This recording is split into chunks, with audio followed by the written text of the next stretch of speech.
രണ്ടാം അധ്യായം. വൃത്തം കാകളി. അന്നവും പാലും പഴവും തരുവൻ ഞാൻ, എന്നോടു ചൊല്ലുക ശേഷം കഥാമൃതം എന്നതു കേട്ടു പറഞ്ഞു കിളിമകൾ. ഇന്നു ചുരുക്കി പറയുന്നതുണ്ടു ഞാൻ. മിന്നൽ പോലെ ശരജാലം തെരുതെരെ ചെന്നു നിശാചരന്മാർ ശരീരങ്ങളിൽ കൊണ്ടു പുറപ്പെട്ടു ഭൂമിയും ഭേദിച്ചു. കുണ്ടത കൈവിട്ടു പുക്കിതോ പാതാളം. ആയുധവാഹന ഭൂഷണജാലങ്ങൾ സായക പങ്ക്തികൾ കൊണ്ടും നുറുങ്ങിയും കൈകാൽ കഴുത്തുകളറ്റു നിശാചരർ മൈകളിൽ നിന്നുയർ വേർപെട്ടു വീഴുകയും യുദ്ധാങ്കണവും നിറഞ്ഞ ശരങ്ങളാൽ എത്രയും ചിത്രമായി വന്നിതു യുദ്ധവും. പങ്കജനേത്രനും അപ്പോൾ അടുത്തുടൻ ശംഖം ഭയങ്കരമായി വിളിച്ചിടിനാൻ. ദാരുണമാകിയ ശംഖധ്വനി കേട്ടു പാരിടമൊന്നു കുലുങ്ങി ഗിരികളും. വാരണവാജി നിശാചര വീരരും പാരം വിറച്ചു മോഹിച്ചു വീണിടിനാർ. ശംഖധ്വനി കേട്ടു വസ്ത്രങ്ങൾ കൊണ്ടു മാതംഗം കലർന്നു നിശാചര വീരരും. മണ്ടിയതീവ ഭയത്തോടകന്നതു കണ്ടു സുമാലി കോപിച്ചടുത്തിടിനാൻ. അസ്ത്രാവലികൾ തൂകിയിടിനാൻ. അന്നേരം എത്രയും ഘോരമായി വന്നിതു യുദ്ധവും. കോലാഹലത്തോടു കൂടെ തുടർന്നുടൻ മാലിയോ അസ്ത്രശസ്ത്രങ്ങൾ തൂകിയിടിനാൻ.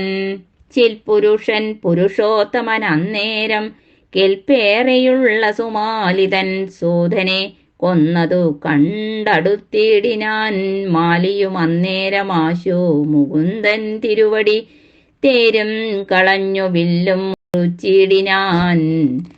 പാരതിൽ ചാടിനാൻ മാലി ഗദയുമായി. രൂക്ഷതയോടും ഗരുഡനെ താടിച്ചാൻ. താർഷ്യൻ തളർന്നു ചുഴന്നു പറന്നിതു മാലിയുടെ ഗളനാളം. അപ്പോൾ വനമാലി ചക്രേണ ഖണ്ഡിച്ചു കളഞ്ഞിതു. താപസ നിർജര ചാരണാരാധികൾ താപമകന്നു മുകുന്ദനെ വാഴ്ത്തിനാർ. ആർത്തി മുഴുത്തു ശരങ്ങൾ കൊണ്ടേറ്റവും ഭീത്യാ നിശാചരരോടുന്നതു നേരം. പിമ്പേ തുടർന്നടുത്ത സ്ത്രാവലി തൂകി വൻപുള്ള രാക്ഷസ വീരരെയൊക്കവേ കൊല്ലുന്നതു കണ്ടു നേരത്തു മാല്യവാൻ ചൊല്ലിനാനി തൊഴിൽ ധർമ്മമല്ലേതുമേ. പേടി പെരുത്തു നിരായുധന്മാരുമായി ഓടുന്നവരെ വധിച്ചാലതുമൂലം വന്നുകൂടിയിടും നരകമെന്നുള്ളതും നിന്നുള്ളിലില്ലയോ? ധർമ്മജ്ഞനല്ലോ നീ.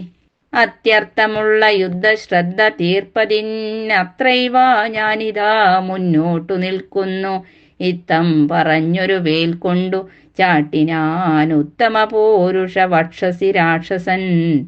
പുഷ്കരാക്ഷൻ വേൽ പറിച്ചതിനെ കൊണ്ടു രക്ഷോവരന്മാരിൽ ആശു ചാട്ടിയിടിനാൻ. വേലതു കൊണ്ടു തളർന്നാശ്വസിച്ചവൻ ശൂലമെടുത്തു വേഗേന ചാട്ടിയിടിനാൻ. പെട്ടെന്നടുത്തു പുരുഷോത്തമോരസി മുഷ്ടി ചുരുട്ടി പ്രഹരിച്ചനന്തരം പക്ഷിപ്രവരനെ പ്രഹരിച്ചൊരു രക്ഷപ്രവരനെയും വാഴ്ത്തിനാരേവരും. താർഷ്യനും തന്നെ പക്ഷപുടങ്ങളാൽ വായിക്കുന്ന വാദവേഗത്താൽ നിശാചരം ദൂരെ തെറിപ്പിച്ചു വീഴ്ത്തിനാൻ. അന്നേരം പാരിൽ പരന്നിതു ചോരപ്രവാഹവും. അഗ്രജൻ വീണതു കണ്ടു സുമാലിയും. വ്യഗ്രിച്ചു ശേഷിച്ച രക്ഷോഗണവുമായി വേഗേന പോയാനതു കണ്ടു മാല്യവാൻ. ശോകേന സോദരൻ തന്നോടു കൂടവേ ലങ്കയിൽ ചെന്നു ദുഃഖിച്ചു മരുവിനാൻ. പങ്കജലോചനൻ പിന്നെയും പിന്നെയും നക്തഞ്ചരവരോടു പോർ ചെയ്തിതു. ശക്തിയില്ലെന്നു ഭയപ്പെട്ടവർകളും ചെന്നു പാതാളവും പുക്കു വസിച്ചിതു. വന്നിതു സൗഖ്യം ജഗദ്വാസികൾക്കെല്ലാം. ഇപ്പോൾ ദശമുഖൻ തന്നെ വധിച്ചതും ചിൽപ്പുമാനായ നാരായണൻ നീ തന്നെ. ഇങ്ങനെ ചെന്നു പാതാളേ നിശാചരർ തങ്ങൾക്കുള്ള വല്ലഭമാരുമായി സന്തുഷ്ടരായി പല കാലം വസിച്ചിതു.